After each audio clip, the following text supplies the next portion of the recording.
Julian Assange has been in captivity for he's been held, hostage for 10 years, I think, about 10 years. And he's been psychologically tortured and perhaps physically tortured. We don't know.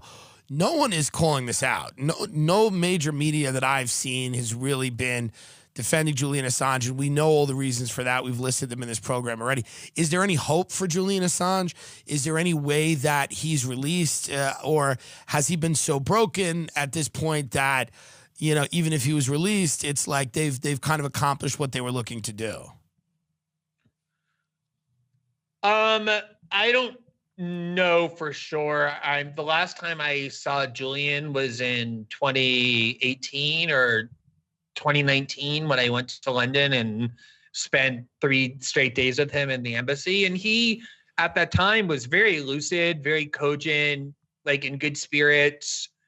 But that was before he was in prison. He was still at the embassy, although he was looking very pallid. I mean, he hasn't been outside in 10 years, right? Like even prisoners in horrible American jails get to walk around in the sun for like a half an hour a day. Julian he literally hasn't touched the sun or seen the sun in 10 years. He probably now has in prison, maybe a little bit, but when he was at the embassy, he was confined to a room and a half, almost for a full decade.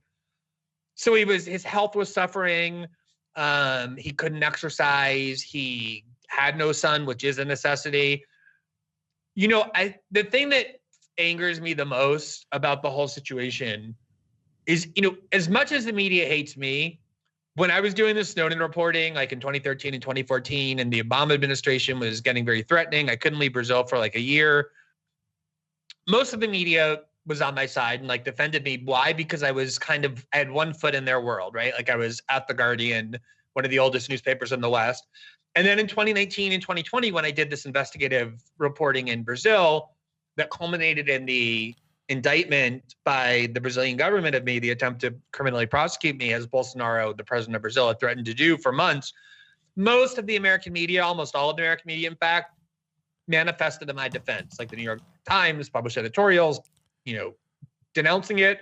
With Julian, it's completely different because he's never really had even one foot in that media clique. And they spent 5 years flamboyantly marching around, like prancing around as defenders of press freedom because Trump would like say some juvenile insult about Jim Acosta or post some like mean thing about Chuck Todd or Wolf Blitzer, and they would act like the First Amendment was imperiled.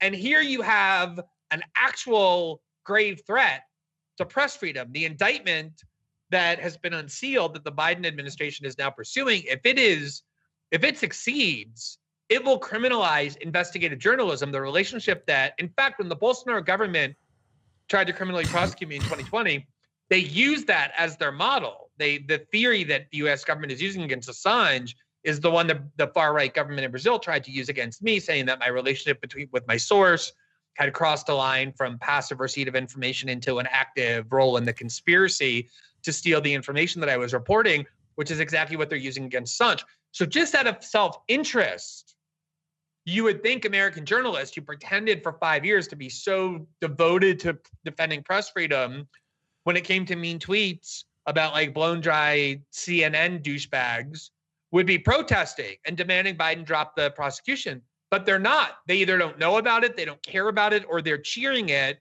because they're infantile. And what it really is about, Tim, is just, it's pure professional jealousy. Julian Assange has broken more big stories in the last decade than all of those corporate media drones combined. Right. So he is what they pretend to be. And his existence kind of holds up a mirror showing what they really are. Like, why isn't the CIA and the FBI and the NSA devoted to imprisoning like Wolf Blitzer and Jim Acosta or like New York Times reporters? It's because they're not fucking threats to anybody. Right. They're servants. So the fact that they're doing it to Julian demonstrates who the real danger is.